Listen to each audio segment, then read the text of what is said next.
name is Lilith Marcus. I'm the editor-in-chief of thegloss.com, which is a women's lifestyle website primarily focusing on fashion and beauty. So there are a lot of fashion sites out there, and when we first wanted to launch The Gloss, I was trying to think what we could possibly offer that was different, since there are so many sites in this market. And the first thing that I thought of is I grew up in North Carolina in a fairly small town, and when I was growing up, I felt like culture was happening somewhere else and I didn't get to know about it. And because I didn't live in a major urban area, there were all these things that I was missing out on. And luckily, as I was growing up, we got a computer at home and then the internet, and I started finding out about all these things that were going on in other places. My name is Lauren Sherman. I'm the editor of fashionista.com, which is an online news site. We cover everything in the fashion industry, from breaking news to style to personalities, and we like to think we do it with a sense of humor. We try to bring truth to fashion. There's a lot of stuff that comes out that's more like a commercial or an advertisement, and we really try to show people what we truly like, what we don't like, what's going on in the industry, and give people kind of a behind the scenes look, kind of taking the shield off of everything that's been hidden for so many years. Il fenomeno blog è un fenomeno di recente fama in Italia, perché in realtà negli Stati Uniti i blogger sono famosi già da un bel po' di anni, lo stesso avviene in Inghilterra.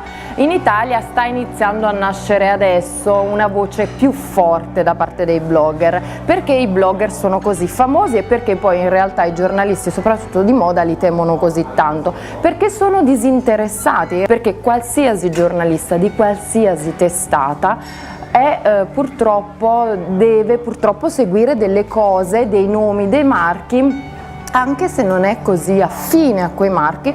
Un blog invece non costa nulla, quindi io posso parlare di chi voglio, quando voglio, dicendo tutto quello che voglio, pensate. È una cosa inimmaginabile per un giornalista. I ragazzi hanno chiesto come mai esistono tanti blog. La mia risposta è perché tutto si sta inflazionando. Allora la maniera migliore per riuscire a parlare è se uno faccia un blog. Ma se uno fa un blog di moda, deve sapere di moda, altrimenti si continuano ad aggiungere delle nozioni che non sono di nessunissimo interesse. Poi esistono dei bravissimi, io ne conosco diversi che vedo, che seguo anche quotidianamente, con cui parlo via Skype, ci comunichiamo, e mi piace molto e trovo che sia un fenomeno assolutamente moderno di oggi e vada custodito e vada anche incrementato, ma deve essere selezionato. The fact that we have the internet today and we have this instantaneous access to information worldwide today, the system of waiting a month for a magazine to come out, and it just seems so archaic to me. So times are changing. Ha dato di più l'immediatezza dell'informazione e la libertà nell'espressione, senza dubbio. Cioè l'immediatezza comunque di un blogger o di una persona che attraverso comunque i social network in presa diretta può portarti online immediatamente la foto di una sfilata, la foto di una persona con un look particolare che vede per strada, è di sicuro stata una rivoluzione. Ivan Roddick, you're one of the most famous blogger maybe in the world. When was the first step in the blogosphere?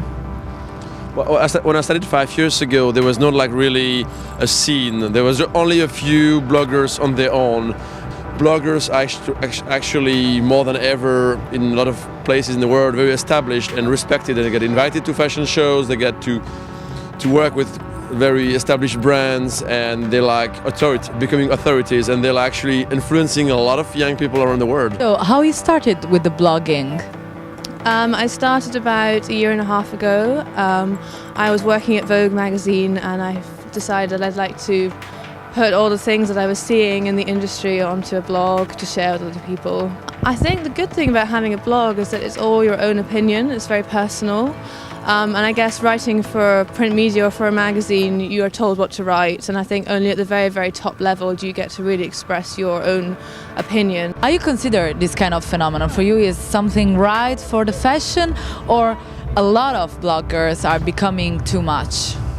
No, I think it's definitely a democratization of fashion. I think fashion used to be a very elitist word where a small group of people would dictate what was hot and what was the trends, and now, I mean, fashion is more a discussion than a dictature, and I think it's much more a participative field. It means that instead of just following, you can discuss and invent yourself. Well, to begin with, my blog wasn't fashion based.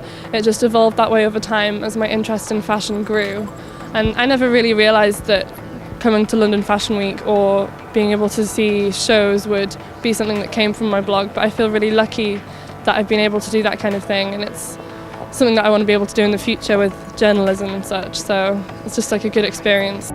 Il proliferare di blog e di magazine online secondo me ha solo che ha fatto bene all'industria del cartaceo, anche loro si sono un po' più democraticizzati, sono scesi certe volte dal piedistallo, si sono avvicinati di più ai lettori, quindi secondo me anche per loro è nata una rivoluzione creativa che è estremamente positiva. But in terms of big mass publications, readership is down, advertising's down.